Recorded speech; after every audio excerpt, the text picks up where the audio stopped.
fois, on traversait tout Paris pour aller voir un film. Et tout d'un coup, on avait la possibilité de la voir à la maison. Je veux dire, la démarche était absolument extraordinaire. Oui, la VHS, ça a été une véritable révolution, un peu chère au départ, mais oh là là, qu'est-ce que ça pouvait faire rêver. Moi, je connais des gens qui, dans les années 60-70, quand ils voyaient un film en salle, ils se disaient que peut-être que de toute leur vie, jamais ils ne le reverraient, le film. Autrefois, quand je voulais voir un film de Cukor, j'attendais 3 ans qu'il repasse à la cinémathèque. Aujourd'hui, je peux le voir quand je veux. Il y a des cinéphiles des années 80 qui ont créé leur bande à travers les vidéoclubs. Moi, ce que j'aimais, c'était ce côté, ça n'en finit pas.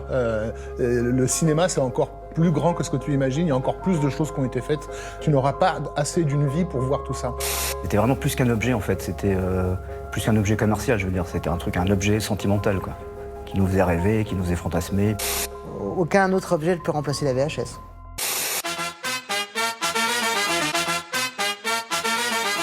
À la fin des années 70, un gadget révolutionnaire fait son apparition dans quelques foyers français privilégiés, le magnétoscope.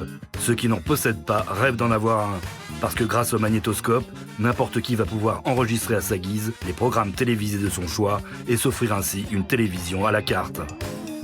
À l'époque, seules 3 chaînes sont disponibles, nous sommes sous Giscard et la télé est très contrôlée.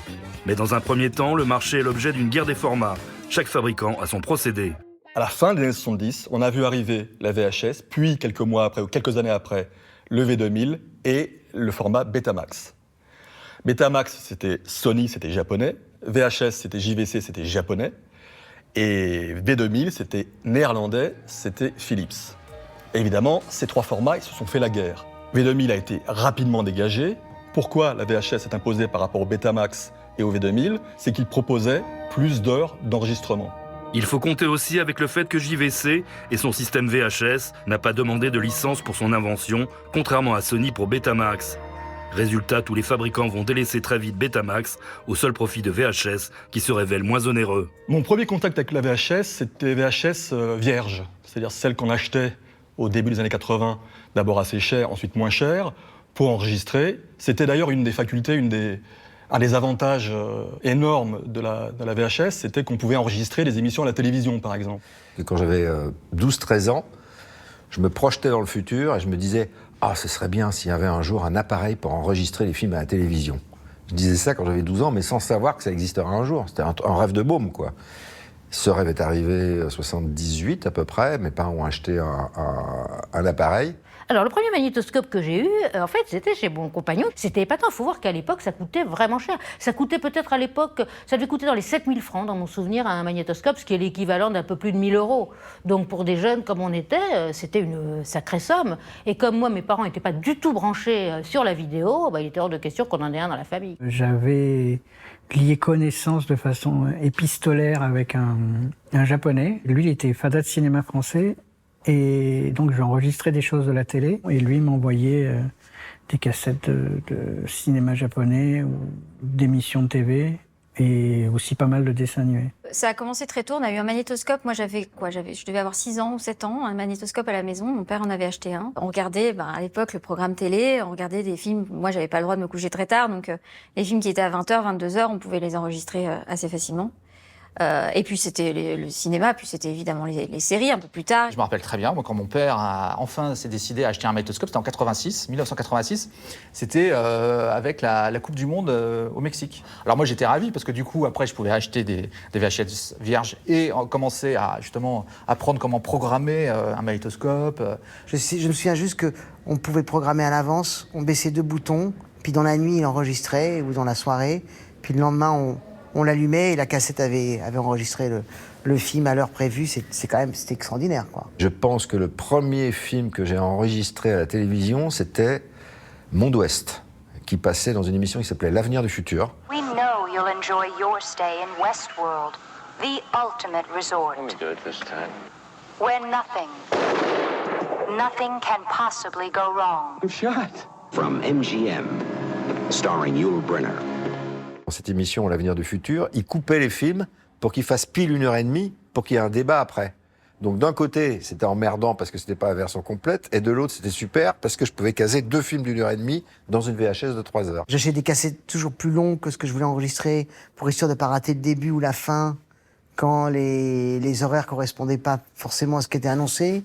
C'était tout un truc très obsessionnel. C'est-à-dire que la première fois qu'on a un magnétoscope, limite, on a envie de tout enregistrer, en fait. On enregistre tout ce qui est possible parce que c'est tellement un truc incroyable qui nous semblait incroyable à l'époque. Je crois que j'ai dû les premières cassettes, je les ai enregistrées, surenregistrées. Voilà, j'étais fou, quoi. Enfin, dès que je pouvais, j'enregistrais quelque chose, quoi, qui avait un rapport plus ou moins lointain avec le cinéma. J'avais quelques films en VHS, mais je les achetais pas parce que ça.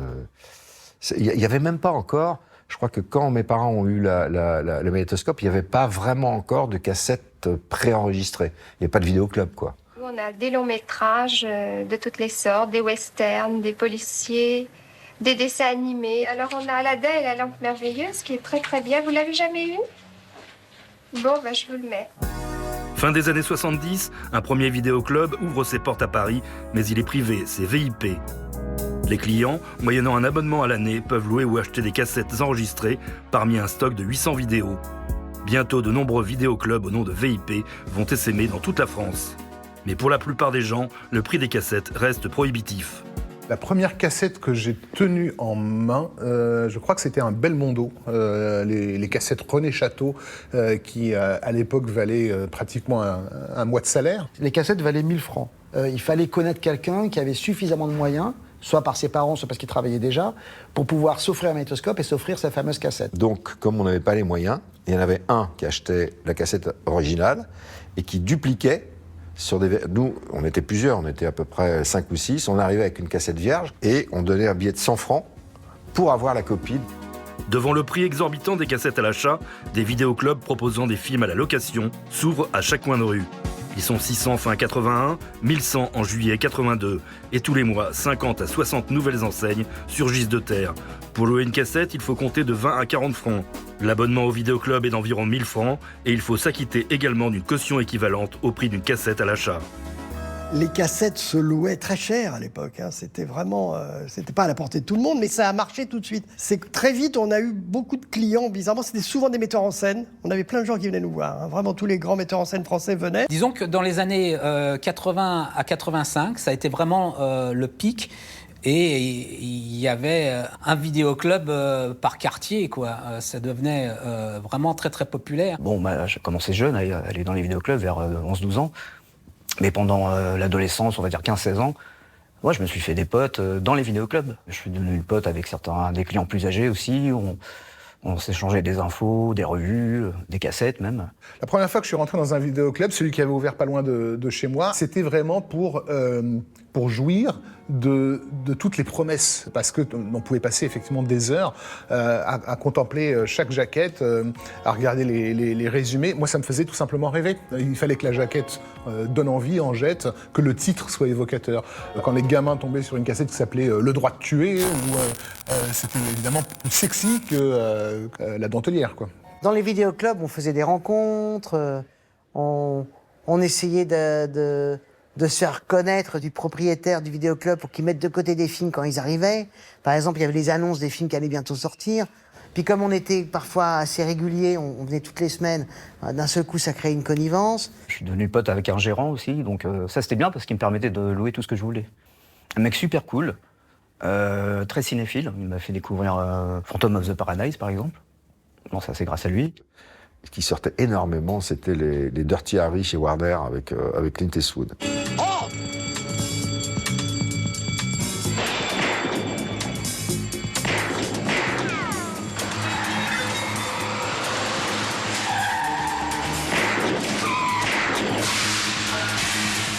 Donc tu disais Clint Eastwood, c'était connu.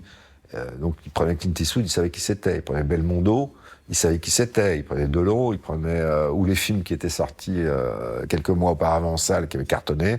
Il savait plus ou moins ce que c'était. Par contre, des fois, une fois qu'ils avaient vu tout ça, ils disaient « Vous n'auriez pas un bon petit polar à me conseiller ?» On avait sympathisé avec le patron du vidéoclub, évidemment, on louait des films presque tous les soirs. Donc il nous mettait de côté les nouveautés, des films qui ne sortaient pas forcément en salle. C'était une belle occasion de découvrir ça, mais aussi des classiques et des films qui sortaient en salle et qu'on n'avait pas eu le temps de voir. C'était aussi tout d'un coup la possibilité d'avoir accès à des films auxquels on n'avait pas accès. Des films qui étaient difficiles à voir. Alors surtout en plus quand on est un cinéphile de province. Verdun-sur-le-Doubs, 1280 habitants exactement, et un bureau de tabac, papeterie, bijouterie, jouets, maroquinerie et un vidéoclub depuis mars, le tout dans la même boutique. Plus de 1200 habitants, mais en fait, le magasin couvre les besoins des communes alentours, soit 7000 personnes. Il y a 8 mois, le propriétaire démarre avec 100 cassettes à un minimum, mais un bel investissement, coût 700 francs pièce. Très vite, les films tournent, les clients, les gendarmes, les pompiers, les jeunes et même le curé. Pour la province, pour les petites villes ou pour la campagne, quand il y avait un vidéoclub qui proposait des films, ça devait être un gros avantage pour des gens qui n'avaient que 3 chaînes à se mettre sous la dent. Et très peu de cinéma, en fait. C'était vraiment des lieux d'échange passionnants, amusants aussi, enfin plein de choses. L'excitation de la découverte, c'était un peu des cavernes magiques pour nous, quoi. Puis les VHS, c'était des petits trésors, quoi. Voilà. On était pressés de voir les films, mais en même temps, non, le temps qu'on les voit, on en parlait entre nous, on fantasmait dessus, enfin voilà, quoi. Il y avait, on se faisait tout un cinéma dans notre tête. Mais j'ai un souvenir net d'aller dans un vidéoclub et de se dire il y a peut-être des nouveautés aujourd'hui. Et on rentrait et il y avait un étalage avec, je sais pas moi, 15 nouveautés. Moi, je me souviens d'avoir loué Outland de Peter Iams avec Sean Connery. J'étais fou de joie. On louait vraiment des films d'action, quoi, parce qu'on était, on était des garçons, quoi. On était une bande de lycéens un peu fou de cinéma d'action, de cinéma américain. Quand j'allais en vidéoclub, je marchais un petit peu déjà au feeling. Déjà, il fallait voir que les cassettes, il fallait prendre ce qu'il y avait. Donc certaines étaient déjà parties, on s'en faisait mettre de côté, donc j'étais assez curieuse. En fait, j'ai toujours été curieuse et je le suis restée. Et voilà, la jaquette était importante, le titre était important. Il y avait des titres qu'on connaissait, puis des fois on se laissait prendre parce que la jaquette était marrante. Puis qu'avec ça, et ça a permis de se créer une cinéphilie assez éclectique en fait. Très rapidement, comme on voyait qu'il y avait une demande de plus en plus forte, on s'est dit il faut qu'on trouve du matériel, quoi. Il faut trouver des choses à louer et éventuellement à vendre. Et donc on est allé au film market de Los Angeles. On tombe sur 2 types qui étaient en train d'essayer de vendre des films, 2 Américains qui disaient voilà, vous voulez venir voir notre film, on a juste un quart d'heure. Il y avait personne ne voulait aller les voir parce que le film n'était pas fini, c'était juste un quart d'heure. Et comme on n'avait rien à faire, on a dit oui, donc on y est allé et c'était Rambo. Et on l'a signé tout de suite sur un quart d'heure de film. Et là, on en a fourgué je ne sais plus combien de milliers.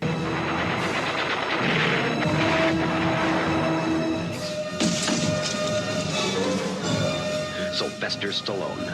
This time, he's fighting for his life. First Blood. Il était culturel à la maison de regarder plutôt des films d'action.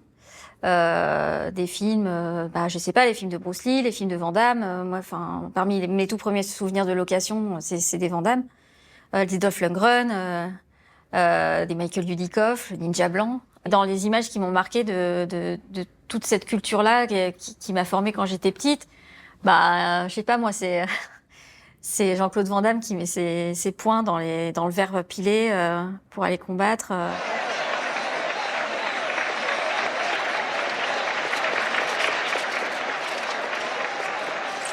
C'était pas des films familiaux, pas du tout. Mais moi, en fait, ça l'est devenu pour moi. Parce que c'est vraiment des films qu'on regardait en famille. Je ne regardais pas la même chose que les films de mon âge, ça c'est vrai. Non seulement il y avait un public énorme, mais il y avait également des stars du vidéoclub. Il ne faut pas oublier qu'un Jackie Chan, ces films ne sortaient pas en salle pour la plupart. Si Jackie Chan est ce qu'il est aujourd'hui, une légende, c'est parce que ce public populaire l'a régulièrement eu dans son foyer en fait.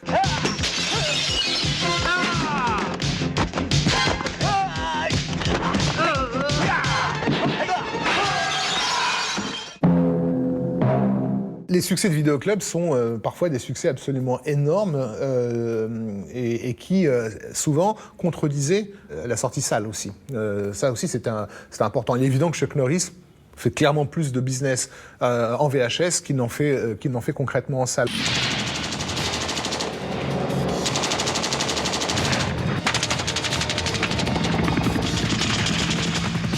Until now, Chuck Norris, missing in action. C'était difficile de trouver des films d'auteur.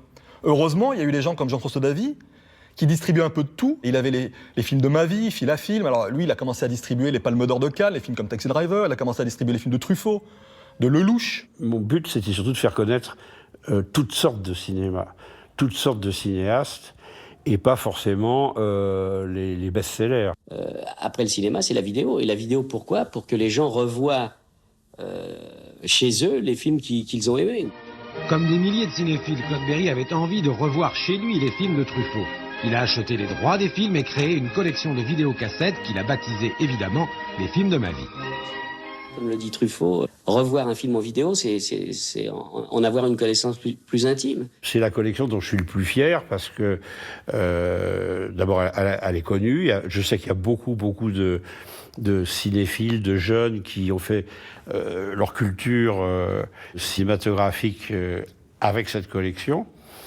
Et puis les réalisateurs voulaient rentrer dans la collection. Alain Resnais ou Claude Sautet me disaient « Je rêve d'avoir tous mes films regroupés dans votre collection », ce qui était...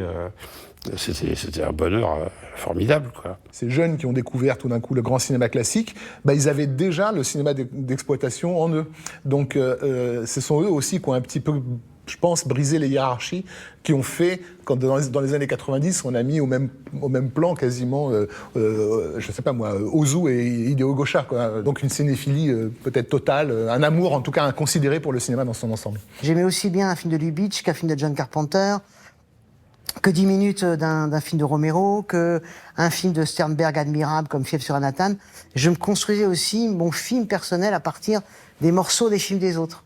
Et je me disais, voilà, est-ce que je pourrais un jour faire des films où cohabiteront tous ces espaces de cinéphilie qui sont pourtant très très contradictoires et différents. Parfois, on avait des vidéoclubs qui ressemblaient tout simplement à leurs propriétaires. Il ne faut pas non plus oublier là-dedans qu'on a eu de vrais cinéphiles compte tenu des vidéoclubs. Alors aujourd'hui, on parle de Tarantino parce qu'il a fait des films, mais moi, des Tarantino, j'en ai connu plein à Paris.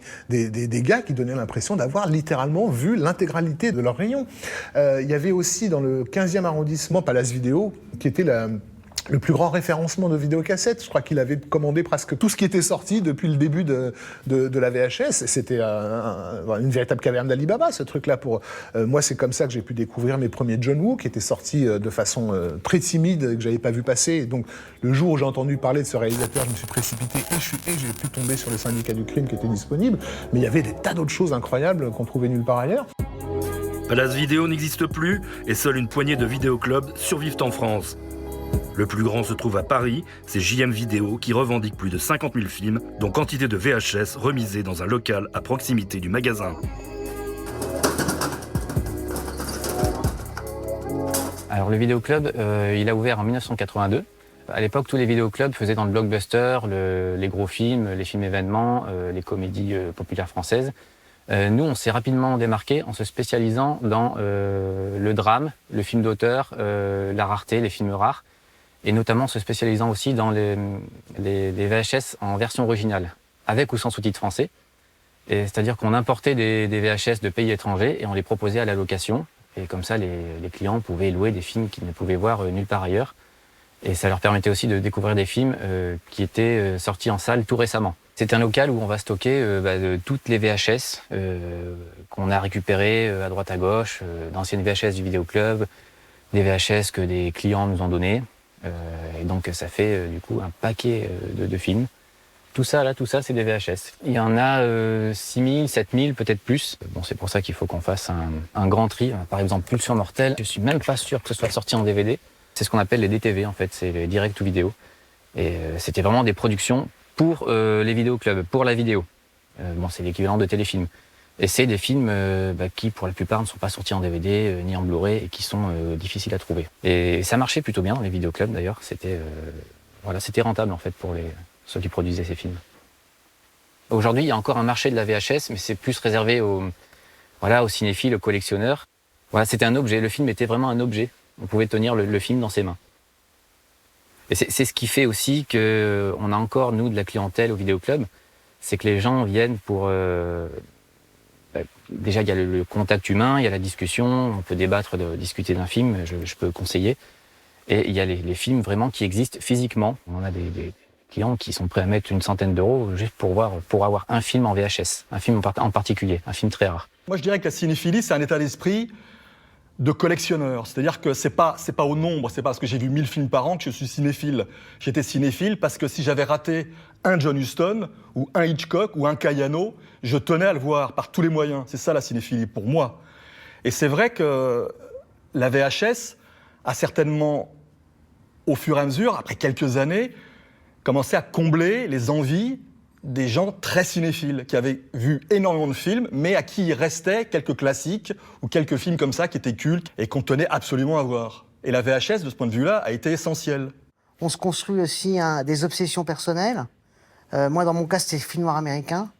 Ça m'obsédait depuis assez longtemps et j'essayais de tout avoir et d'après noter lequel j'avais pas encore vu, lequel j'avais déjà vu, lequel il fallait que je voie absolument, lequel j'avais toujours pas réussi à trouver et ça me permettait aussi de construire un imaginaire personnel et un imaginaire visuel personnel parce que je revoyais souvent des séquences de films qui m'obsédaient, des moments de cinéma qui m'obsédaient et ça a sans doute aussi construit mon envie de cinéma. J'avais comme ça quelques films en tête et j'étais très excité à l'idée de les avoir comme les livres que j'aime chez moi, à disposition, pouvant les revoir tant que je veux. C'est un des aspects cruciaux de la VHS, en fait, c'est ça. Avoir, tout d'un coup, le film c'était comme un disque ou un livre, on pouvait l'avoir chez soi dans sa bibliothèque. Il y avait le plaisir, effectivement, de se constituer une collection. Si on était fan d'Hitchcock, on avait tous les films d'Hitchcock, c'était magique. Je trouvais que la vidéo, c'était un moyen formidable de collectionner les films, de les faire connaître. Ça devenait, dans mon esprit, une cinémathèque un peu à la portée des gens. Et pour reprendre une phrase de Truffaut, on pouvait avoir un film de chevet, quoi, et revoir les films qu'on préférait. Et donc, moi, ça a été une école incroyable, la vidéo, de ce point de vue-là. C'est-à-dire que très vite, j'ai eu mes 10-15 films de chevet, et la VHS me permettait de les étudier, de les regarder, de revoir toujours la même séquence de tel ou tel film. On cherchait, quelquefois on faisait recherche visuelle avant, en regardant les images défiler sous nos yeux, avec les barres comme ça qui s'affichaient sur l'écran. Ça faisait ce bruit-là. Et hop, vous aviez la scène quand vous vouliez. Génial. Pouvoir faire accélérer, reculer, avance rapide, retour rapide, pour vérifier quelque chose, pour voir comment il a fait un montage. Enfin, ça a vraiment révolutionné, je pense, aussi la cinéphilie, quelque part. C'était la possibilité de revoir à l'infini, jusqu'à lui user la cassette. Je me souviens de ma première cassette de Phantom of the Paradise. Elle était usée jusqu'à la trame, tellement j'ai regardé le film. Nous, on se disait, grâce au vidéoclub, on a l'occasion de se faire nos propres programmes. Et donc, pour nous, c'était comme des mini-festivals, en fait. On invitait plusieurs potes à la maison. Ça pouvait durer la soirée entière. On pouvait enchaîner 5 ou 6 films. Voilà. Donc, on fermait les volets. Pour faire un peu genre salle de cinéma. On allumait une lampe pour pas faire tomber ce qu'on prenait à manger ou à boire. Il y avait la notion de silence absolu. C'est-à-dire que c'était pas la fête, hein. C'était pas comme le festival du Fantastique au Grand Rex, quoi. Si vous venez voir le film, c'est silence absolu. Comme dans une salle de cinéma, finalement. Je pense qu'on invite beaucoup de copains au début parce que tout le monde n'a pas de lecteur, tout le monde ne loue pas des films dans les vidéoclubs, etc. Puis il est possible qu'au bout d'un moment, la consommation d'un film sur cassette vidéo soit devenue plus solitaire. Et puis il faut se souvenir qu'on a vu ces films parfois dans des conditions qui étaient absolument pas fidèles à ce qu'ils étaient. C'est-à-dire que, par exemple, quand on louait des cassettes, on se rendait compte après coup que les films avaient été ce qu'on appelle à l'époque pan and scanné, c'est-à-dire qu'ils avaient été recadrés par une machine électronique pour rentrer dans les écrans de l'époque qui étaient même pas des carrés, qui étaient des espèces d'ovales un peu imparfaits, qui ressemblaient à des carrés arrondis, quoi. Il y a énormément de films qui, à partir des années 50, étaient tournés en cinémascope, c'est-à-dire rectangulaire. Et en fait, il y avait 2 possibilités. C'est-à-dire quand vous le passez à la télé, soit vous gardez le rectangle et vous avez des bandes noires en haut et en bas, soit vous zoomez dans l'image et en fait, pour arriver à un carré, donc du coup, il y a énormément d'images à droite et à gauche qui disparaissent. Même si on prend des westerns, en fait, la plupart du temps, des fois, il y avait des gens qui parlaient, mais on ne sait pas d'où ils étaient parce qu'ils n'étaient pas dans le cadre. Le duel de Silverado, par exemple, à la fin, vous ne pouvez pas savoir qui c'est qui tombe. Voilà, vous entendez 2 coups de feu, en fait, on ne voit pas qui tombe.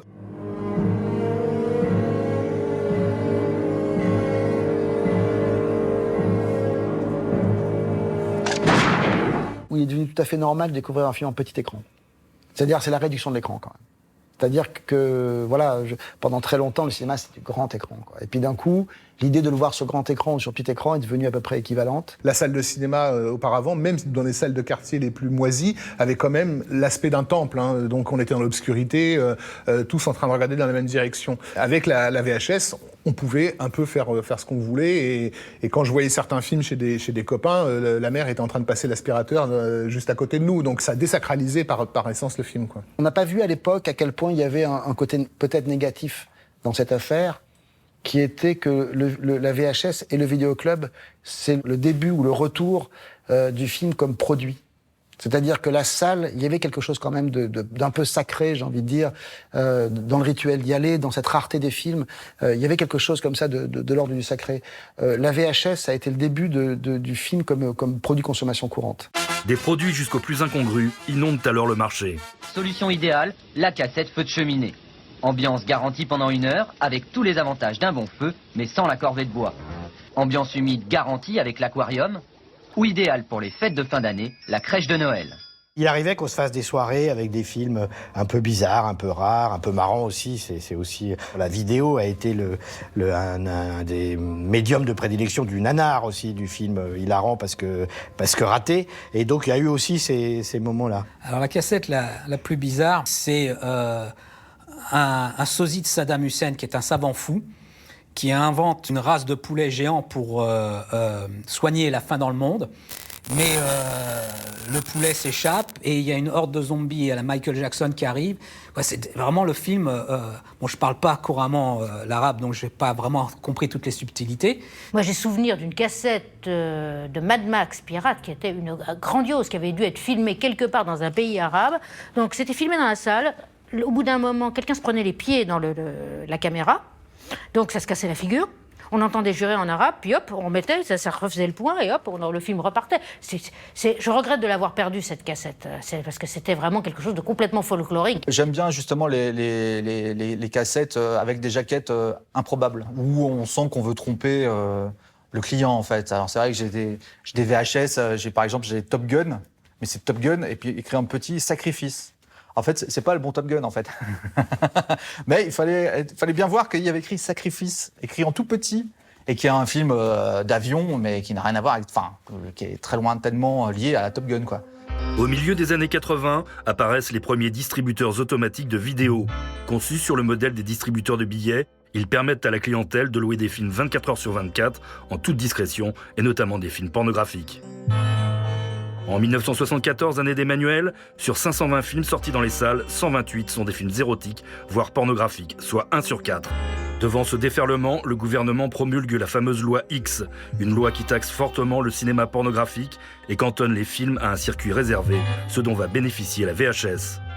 Le porno à l'époque, dans les années 60-70, il y avait une forte affluence, ou des films érotiques comme Emmanuel, Histoire d'eau, des choses comme ça. Ou des films plus trash, plus hard comme Gorge profonde, tout ça, ça a attiré les foules. Le porno a commencé à exister dans les salles, d'abord. Le porno a explosé dans les salles avant d'être réfréné par la censure pour ne pas envahir toutes les salles et devenir donc le marché du X. Et effectivement, la VHS a été un relais extraordinaire pour le film pornographique. Sans la VHS, le film pornographique serait mort. Le cinéma porno, qui était une image publique, en fait, on sortait, on allait voir le film dans une salle, entouré d'inconnus, et tout d'un coup, ça devient une image privée, donc on consomme chez soi. Dans une salle porno, alors parfois il se passait des choses, mais on est plutôt isolé, c'est des gens isolés, seuls, pas un bruit, des gens un peu gênés, qui regardent un film et puis qui s'en vont. Tandis que chez soi, le porno peut être un instrument de stimulation sexuelle. Le vidéoclub a permis à toute une clientèle de province de rentrer sous les yeux de leurs concitoyens dans un vidéoclub et non pas dans un sex shop, qui était toujours des endroits très discrets en province, les sex shops. Il fallait assumer de rentrer dans un sex shop, comme il fallait assumer de rentrer dans une salle X pour voir un film porno en province. C'était pas évident, c'était pas donné à tout le monde. Dans tous les vidéoclubs parisiens, ou même en province, je suppose, il y avait un département pornographique. On entrait dans les vidéoclubs, on avait 2 personnes qui regardaient les VHS. On entrait au fond, dans la partie réservée aux films pornographiques, il y avait 20 personnes. Là, le vidéoclub, c'était je rentre, je prends les Aristochats, un film d'action, un mélodrame et un porno. Enfin, je veux dire, ça a permis quand même, ça aussi, ça a permis d'ouvrir ce marché à des gens qui pouvaient y accéder beaucoup plus facilement. Mais pour nous, on me demandait de temps en temps, tu vois, mais ils me demandaient ça c'est bien, et ça c'est bien. J'ai dit oui, c'est bien, très bien. Chut. Dans la France des années 80, des petits commerces s'improvisent en vidéoclub où les gens viennent louer à l'occasion des cassettes classées X. Il était bien? J'ai bien aimé, ouais. Terreur dessus là, je passerai une bonne nuit. Je vais regarder ça. Allez, au revoir, merci. Ici, les gens viennent boire un coup, me louent une cassette, des fois X, des fois c'est un film d'aventure. Quand c'est un X, j'ai constaté quand même que la cassette n'était pas vue entièrement. Elle est débobinée qu'à moitié, ce qui prouve bien que quand même les gens s'en lassent très facilement. J'en regarde de temps en temps, et bien ma foi, si on a une bonne fille à côté, c'est plus marrant que de la regarder avec mon chien. Hein. On sait comment ça commence et on sait jamais comment ça finit. Putain, on sait comment ça finit. Mais non, parce que des fois, ils font l'amour à 2, 3, et à la fin, ils se retrouvent à 4, 5, 6. Hein. Il y a toujours une porte qui s'ouvre ou un placard et il en sort toujours un. C'est l'histoire d'une cassette pornographique qui s'est coincée dans le magnétoscope. Et là, c'était au moment où les parents revenaient. C'était revenu plus tôt, quoi. Et là, la cassette, elle était bloquée, tout ça. Donc nous, en panique, on a dû la débloquer d'urgence, mais ça a été galère. Moi, j'avais pas honte d'aller louer un porno, comme j'avais pas honte d'aller louer un film fantastique, comme j'avais pas honte d'aller louer un gros film intello. La première fois que j'ai vu des images pornographiques, c'était un copain d'école qui avait loué ça pendant sa surprise party pour embêter les filles, en fait. Hein, tout le monde était très gêné, tous les garçons et les filles passaient devant la télévision en faisant semblant de pas regarder ce qui se passait dessus. Mais oui, ça a été le premier contact avec beaucoup de choses interdites. Ouais. Et c'est vrai qu'il y a aussi beaucoup d'éditions spécialisées dans les marchés de niche. Bon, sadomaso, ou alors ça peut être aussi zoophilie, etc. Mais là, il y a eu un hall là assez rapidement. Hein. Tout n'a pas été permis non plus. Hein. Faut pas croire que c'était la grande liberté, quand même. Au-delà des films pornographiques, d'autres films sont classés X pour violence ou interdits aux moins de 18 ans et de ce fait réservés à l'exploitation vidéo. C'est sur ce créneau que se positionne notamment l'éditeur René Château. Ça a commencé, en tout cas pour le goût qui me concerne, avec les premières VHS qui étaient cette fameuse collection de René Château, les films que vous n'aurez jamais à la télévision, où il y avait Massacre intentionnel, Zombie, des films qui étaient mythiques, mais totalement invisibles sur le territoire français. C'est ça, ouais, c'était même l'argument, les films que vous n'aurez jamais à la télé. Bon, après, on a pu les voir à la télé, mais pas plus tard, quoi. Mais c'est vrai qu'à l'époque, bon, voilà, c'était vendu comme ça, et c'était le cas, quoi. Donc la découverte du gore s'est faite par la VHS. Et je dois avouer que c'est vrai que la première fois qu'on a vu le final de Zombie, le silence avait beau être absolu, un immense éclat de rire s'est emparé des 4-5 qui étaient là pour la première projection, et c'était ces éclats de rire et c'était systématique. Parce que c'était énorme, parce qu'on n'avait jamais vu ça, parce que ça nous choquait tellement que on a répondu par un fou rire.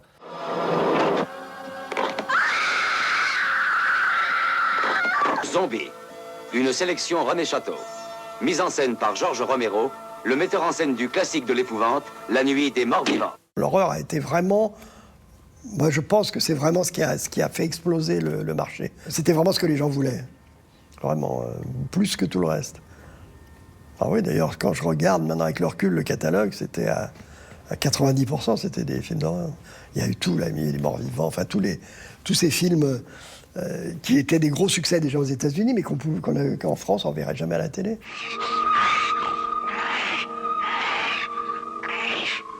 Night.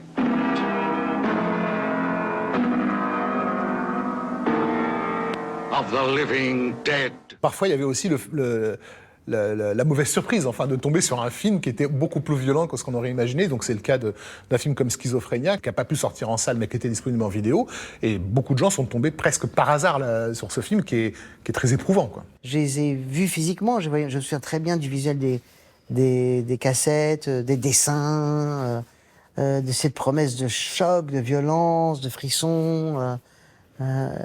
Etc. Là, justement, c'était vraiment une zone interdite, quoi. Elles étaient rassemblées, ces cassettes, dans une partie du vidéoclub où des gens de notre âge n'avaient pas vraiment accès, quoi. Voilà, ils ne demandaient pas notre carte d'identité. C'est interdit aux moins de 18 ans. Bon, nous, on a 14 ans. Eh ben, c'est pas grave. Justement, on va voir ce que ça donne. Et des fois, souvent, on était choqués. Massacre à tronçonneuse, voilà, c'est un souvenir très éprouvant, mais en même temps, c'était l'épreuve que je venais chercher. Je sais que les gens avec qui j'étais étaient pas bien parce qu'ils espéraient un film extrêmement sanguinolent, là où moi, je voulais être bousculé au fond, parce que bon, après, on s'expose pas tous de la même façon au film. Il y a des gens qui veulent être aspergés d'hémoglobine et des gens qui vont voir les films d'horreur pour se sentir mal.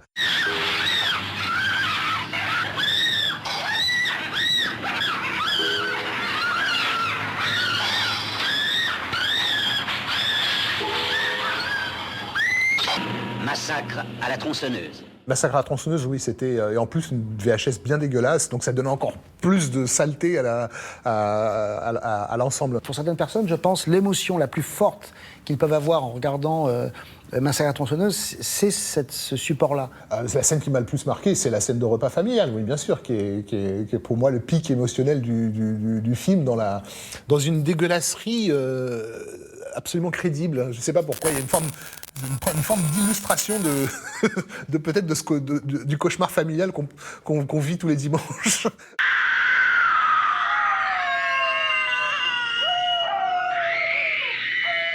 Je me souviens qu'une des premières cassettes que j'avais louées, c'était Les 3 visages de la peur de Mario Bava. C'est un film que je voulais voir, je fantasmais dessus. Et c'est un film impossible à voir à l'époque, en tout cas là où j'étais, aucune salle ne le passait. Et c'est sorti en cassette, et je me souviens avoir loué la cassette. Je me souviens qu'en plus, la cassette était défectueuse, c'est-à-dire qu'au bout d'un moment, ça marchait plus. Et donc, j'avais à un moment compris qu'il fallait la refroidir. Et donc, je mettais toutes les 10 minutes la cassette au réfrigérateur pour voir la suite du film de Mario Bava. Et je m'énervais, je fulminais comme ça sur mon canapé.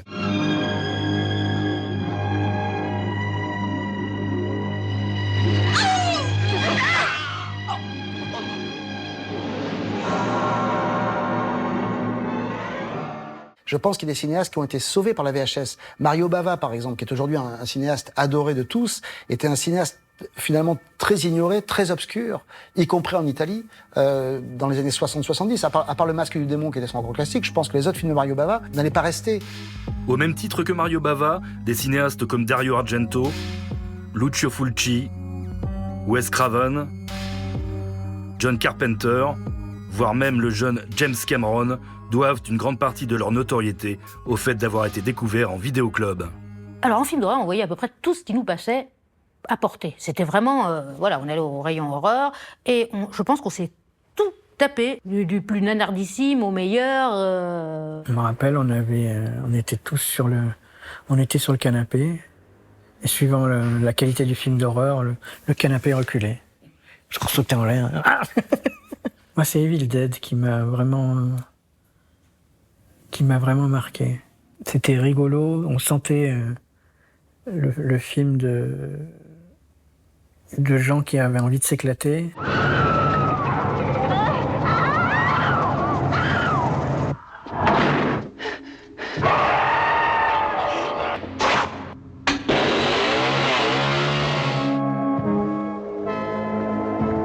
Le cinéma d'horreur, effectivement, a clairement bénéficié de cette culture du vidéoclub et parfois c'était très douteux. Hein. Moi j'entendais des gens qui demandaient des trucs aux tenanciers du vidéoclub. Enfin, il y en a qui étaient motivés vraiment par le pire, on va dire. Là où d'autres venaient voir de la fiction. Mais on avait des demandes très très cheloues parfois dans les vidéoclubs. Je me souviens une fois, il y avait un bouffe. Ah, t'as pas un bon petit truc là, bien sanglant là.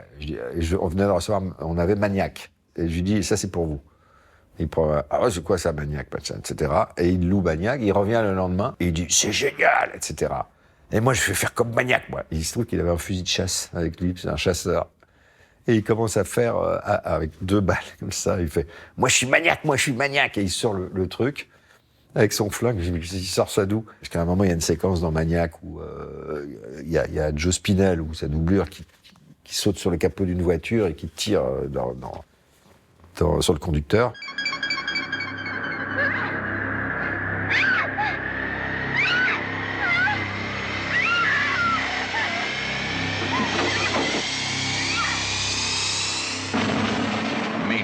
Ça a clairement démultiplié le nombre de starbés qui ne vivent que par le film bizarre, le film inclassable, le film provoquant, etc. Je ne pense pas que les snuffs soient un mythe, hélas. Par contre, je ne pense pas qu'ils ont circulé autant qu'on voudrait bien le croire. Il y a eu une rumeur, à la fin des années 70, avec l'apparition des vidéoclubs, cette rumeur s'est propagée dans les vidéoclubs. Si ces films existent, on doit pouvoir les trouver. Et des petits malins en ont profité pour faire du business autour. I can't understand the reason for such cruelty.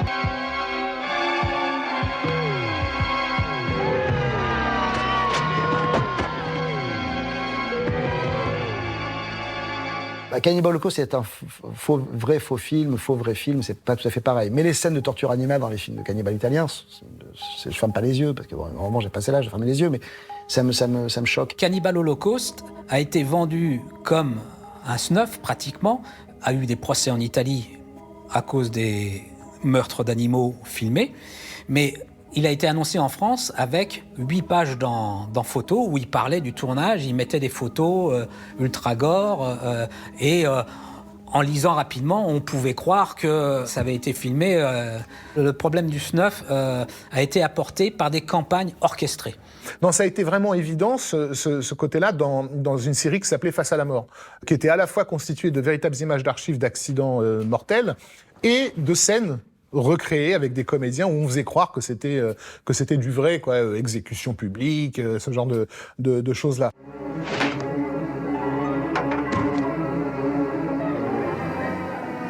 If you have never thought about death, it's time you started thinking. Faces of Death. Now a major motion picture. À l'époque, je savais que c'était un peu bidonné, les trucs genre Face à la mort, tout ça. Ça cartonnait, ça, dans les vidéoclubs, mais bon, c'était quand même assez particulier, quoi. Des faux snuffs. Mais ça, justement, les gens louaient ça, je pense, c'était parce que ils voulaient se faire peur. Enfin, ouais, c'est là, il y avait une volonté transgressive. Ouais. Mais Face à la mort, c'était pas des films de VHS. Hein. Au départ, c'était des films qui passaient au marché du film de Cannes, des films de salle, en fait. Dans les pays où ils sont sortis, ils sont peut-être passés en salle, mais il est évident que la série Face à la mort n'allait pas sortir en salle en France. Donc c'est des films qui ont trouvé un débouché direct dans la VHS. Certains ont découvert que plus c'était mal filmé, et plus le public pourrait croire que c'était du vrai. Donc il y a eu une esthétique on va dire du fan footage, quoi, qui a commencé à se créer à cette époque-là, dans les années 80, autour de ce phénomène du faux snuff vidéo. Finalement, il y a beaucoup plus de cinéastes aujourd'hui qui se réclament du cinéma de genre des années 80 que de cinéastes qui se réclament... je parle dans ceux qui font des films régulièrement, des films qui sont dans des circuits commerciaux, que de cinéastes qui se réclament de Schraub-Huillet ou même de Godard aujourd'hui. Ouais, il y a eu toute une vague de cinéastes français ou étrangers qui ont repris Tarantino aux USA, ou en France, Christophe Gans. La jeune génération, il y en a d'autres, hein, Pascal Logier. Même maintenant, on peut dire, qu'on soit fan ou pas, Julia Ducournau aussi. Je pense que voilà, ça... Alors je ne sais pas si elle a connu les vidéoclubs, mais en tout cas, c'est les films qu'on trouvait dans les vidéoclubs qui l'ont inspirée, elle aussi. La cinéphilie des années 80 a beaucoup compté, ne serait-ce que parce qu'on voit beaucoup de remakes de ces films, ne serait-ce que parce que beaucoup de réalisateurs sont issus de cette cinéphilie, beaucoup des réalisateurs actuels. Maintenant, la cinéphilie, elle évolue. C'est une bonne chose, elle évolue dans tous les sens. Et ce qui est amusant, c'est que beaucoup de gens font découvrir à leurs enfants les films qu'ils ont aimés, les films de cette époque. Le cinéma, c'est de la transmission. Et le support physique permet cette transmission de façon très simple, oui, et très facile. La VHS ne pouvait pas durer quand sont arrivés le DVD, puis le Blu-ray. Voilà, c'est tout simplement ça. Hein. Enfin, il n'y avait pas photo. Hein. Pour toute personne qui était suffisamment cinéphile pour souhaiter posséder un film ou le louer, les gens cherchent forcément le meilleur support et le meilleur rendu. C'est assez simple. Hein. C'est dans un temple de la VHS que nous avons rendez-vous maintenant. Derrière ces murs repose un trésor à rendre jaloux tous les mordus de la vidéocassette. Alors ici, vous êtes à la Bibliothèque nationale de France, qui opère le dépôt légal de la vidéo. Ce dépôt légal, il a été institué en 1975 et nous avons pour mission de collecter cette vidéo, de la conserver et de la mettre à disposition du public. Eh bien, nous avons une des plus grandes vidéothèques, je dirais, de VHS en Europe, peut-être même au monde, parce qu'on atteint à peu près les 124 000 VHS ici, donc conservés ici sur le site François Mitterrand de la Bibliothèque nationale de France. La collection de VHS est très hétéroclite. Hein. Elle recouvre évidemment tout ce que le public français a pu voir en termes d'édition commerciale, en termes de films, que ce soit des films français, donc des classiques du cinéma français, mais également des films importés, et également aussi des films pornographiques, hein, puisque la cassette VHS était l'un des véhicules de ce genre. Parfois, nous recevons par don ou par cession aussi des fonds d'anciens vidéoclubs.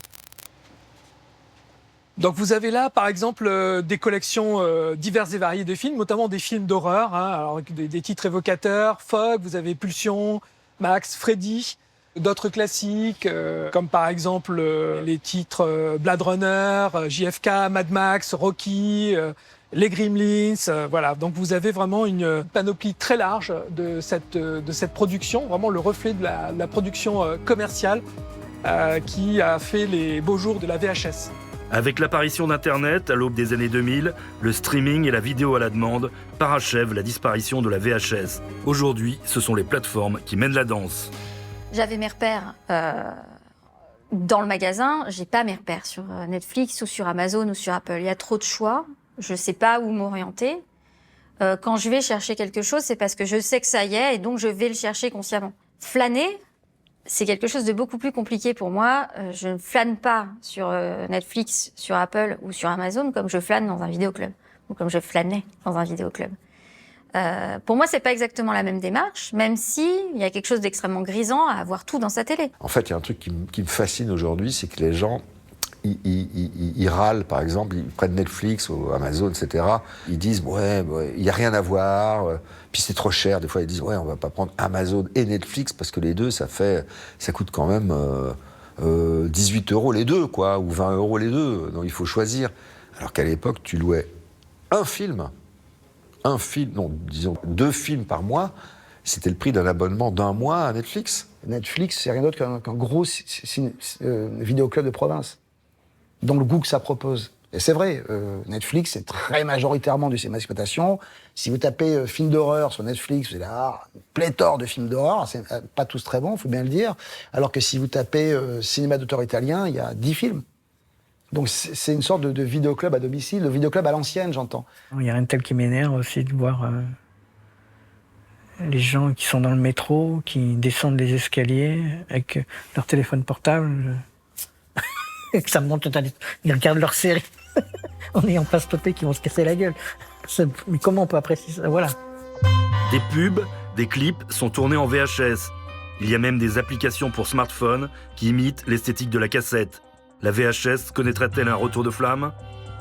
L'éventuel retour culturel de la VHS, c'est-à-dire de son grain, une espèce de nostalgie du soyez sympa rembobiné, moi je la comprends pas. Cette image qui n'est pas belle, enfin qui est pleine de défauts, pleine de bruit, ça a été un outil formidable pour ma cinéphilie. Aujourd'hui, jamais de la vie je veux retrouver cette image-là. Pour moi, le format est vraiment obsolète, donc on va pas revivre le passé en disant c'était mieux avant, c'était pas mieux avant, c'était différent. C'était une époque très agréable, plaisante, révolue, et on passe à autre chose et tout va bien. Pour moi, c'était le monde de la VHS et des vidéoclubs, c'est vraiment quelque chose qui m'a soutenu moralement et qui m'a fait grandir artistiquement aussi, qui m'a fait rencontrer des gens, qui m'a fait évoluer. Donc pour moi, c'était essentiel de raconter les souvenirs liés à cette période, quoi. Moi, j'ai eu un jeune lecteur qui m'a dit, un ado, j'aimerais bien avoir une voiture pour remonter dans le passé, pour connaître cette époque. Oui.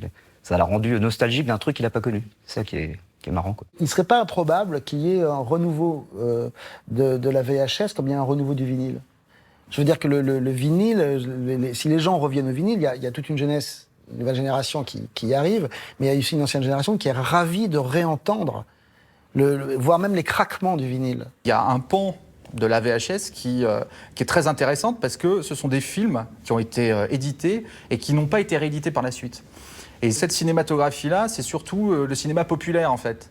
C'est tous les films des années 50, 60, 70 aussi, qui étaient le cinéma populaire des cinémas de quartier.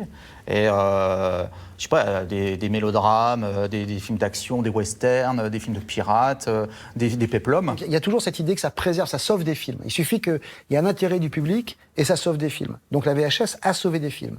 Certains films qui n'ont pas été ensuite en DVD, qui ne sont jamais passés sur les plateformes et qui vont devenir des objets de collection. Il y a des films qui sont sortis probablement à une 50aine ou une 100aine d'exemplaires, qui sont recherchés par une 30aine ou une 40aine de gens en France, un peu plus à l'étranger, et qui se vendent jusqu'à 200, 250, 300 €, parce que c'est le seul moyen de voir ce film. J'ai battu le record à l'époque de eBay France avec une cassette que j'ai vendue 453 €, qui s'appelait Baraka sur X13, qui était un obscur film d'espionnage franco-italien des années 60.